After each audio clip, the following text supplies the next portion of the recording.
Olá! Nossa aula de hoje é sobre a BNCC, os fundamentos pedagógicos da BNCC. Após conhecer os dispositivos legais que impulsionam o ideal de qualidade na educação, voltamos agora então a nossa atenção para o que ensinar e em qual momento. Para isso, então, vamos conhecer os detalhes da Base Nacional Comum Curricular, a BNCC, um documento atuante na parte comum do currículo escolar. Bom, quais são os marcos legais que embasam a BNCC? Bem, a Base Nacional Comum Curricular, a BNCC, delimita os direitos de aprendizagem na educação básica brasileira. Aqui devemos entender a aprendizagem não apenas como uma sequência de dados lógicos e informações, mas também habilidades que o educando deverá ter após um determinado período de estudos. A sua aparição, inicialmente, foi lá na Constituição Federal Brasileira de 1988 e, em seguida, ela foi reforçada pela Lei das Diretrizes Básicas da Educação, em 96, sendo consolidada e aferida por força de lei a partir de 21 de dezembro de 2017. É importante destacar que no corpo do texto presente na BNCC é muito mais completo do que as diretrizes adotadas até então, e a sua influência impacta não apenas no currículo escolar, mas também direta e indiretamente na formação técnica do professor, no material didático, no modo de avaliação da instituição e do aluno e na recuperação contínua e paralela, como informado anteriormente. Essa recuperação contínua e paralela é um direito conquistado do educando e, portanto, precisa ser respeitado. A adoção da BNCC não é um processo opcional e nem simples, sendo necessário planejamento e esforço conjunto, além de contar com a presença dos educadores nesse momento, visto que serão eles que darão forma às ações necessárias, sempre refletindo em conjunto a complementação legal do currículo, que é a parte diversificada, Vamos agora tratar um pouquinho das determinações da eficácia do teor do documento, no caso a BNCC. O texto final da base ele foi apresentado ao Congresso, ao Conselho Nacional de Educação, o CNE, e aprovado pelo mesmo, semelhante ao que ocorreu com as DCNs, O importante aqui é evidenciar que um documento não sobrepõe o outro, mas apenas iluminam ainda mais o caminho a ser seguido pela educação. Com a aprovação dada pelo CNE, e como a gente já estudou anteriormente, o modo como o CNE é composto, podemos concluir que a finalidade de todos os esforços é a melhoria da qualidade. Vale lembrar que a edição oficial do documento, contendo mais de 400 páginas, é a terceira edição e está disponível no website do MEC. Então, quem tiver interesse de aprofundar e dar uma olhada na BNCC, que vai fazer parte aí do nosso cotidiano como pedagogo, já pode acessar o website aí do MEC. Bom, mas quais são os fundamentos pedagógicos da BNCC? Antes de comentar acerca dos fundamentos pedagógicos em si, é necessário que a gente compreenda as diferentes nuances de cada ciclo, de acordo com o público que vai ser atendido.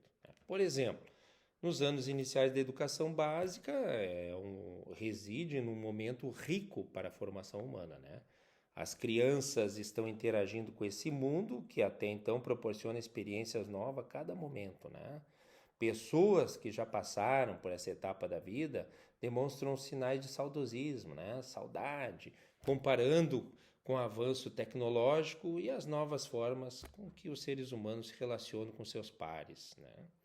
Muitos dizem que as crianças dessa nova geração, considerada a geração millennium, eles já nascem com gadget nas mãos, um aparelho na mão.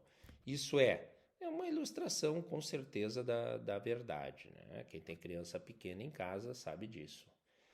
A BNCC ela leva esses fatos em consideração, ao estipular que tais fenômenos devem ser explorados, atrelados às descobertas dos ambientes, bem-estar e do próprio corpo, né? Imagine agora o tremendo desafio para o professor estar atento a todas essas questões, né? Visto que muitas vezes esse professor pertence a um outro contexto, formação humana com outras bases, né? É realmente necessário, então, uma constante revisão de suas práticas e aprimoramento, né? Ao introduzir a BNCC, é mencionada a fragmentação tanto do saber quanto da participação das esferas, né? Estadual, federal e municipal, bem como a unificação dos esforços, que é justamente um dos objetivos propostos na base. Um outro termo importante do documento é a concepção de competências, né? Que vai muito além de conteúdo, uma vez que o legislador espera o desenvolvimento de outras características no educando brasileiro, a saber, os conhecimentos, as habilidades, as atitudes, com base nos valores sociais, proporcionando então ao educando a possibilidade de exercer a sua cidadania. Vamos agora tratar um pouquinho mais do assunto da BNCC e a segmentação da educação. Bem, o propósito pedagógico ao se elaborar um documento desse porte é uma sequência lógica de estudos que remonta desde o século XX, né?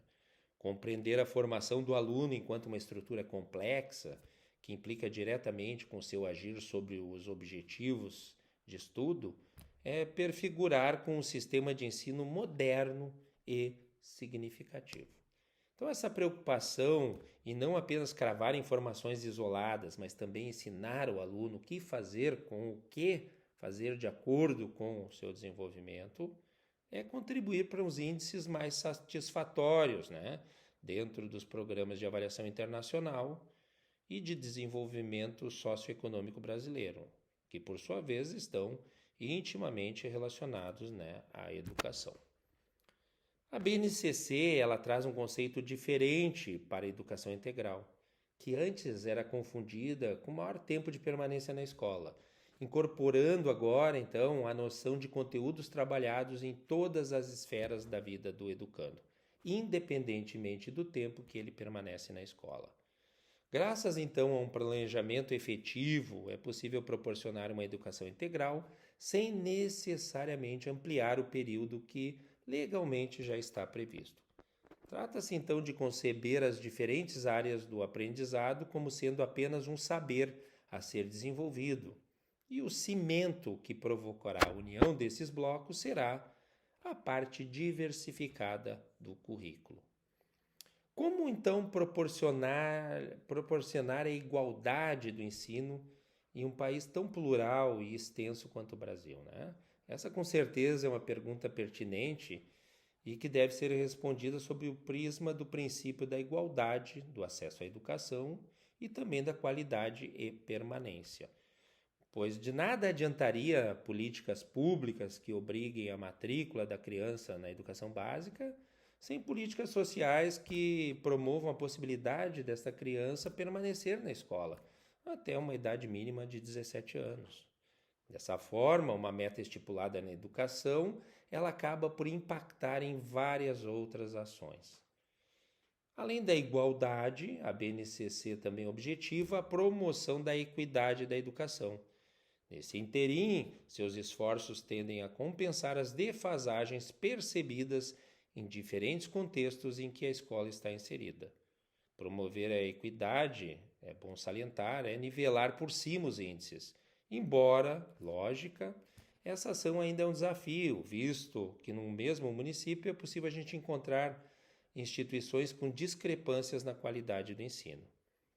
Outra importante consideração a se fazer é sobre a exclusão histórica sofrida pelos grupos minoritários, né? Tais como os índios e os quilombolas, ou os alunos com necessidades educativas especiais. A equidade também reside na premissa de garantir a base, respeitando as diferentes nuances desses grupos. Então, todas as secretarias da educação, em suas respectivas esferas, naturalmente, são citadas na BNCC, né? Com suas atribuições. Porém, as instituições locais possuem um fator determinante no sucesso da aplicação da base, né? É de responsabilidade da escola a atualização dos temas para a realidade em que o aluno vive. Manter o currículo atualizado é garantir o ensino moderno com vistas à preparação do indivíduo para o novo mundo de possibilidades que se abre. Muito bem, essa foi a nossa aula de hoje. Obrigado a todos e até a nossa próxima aula.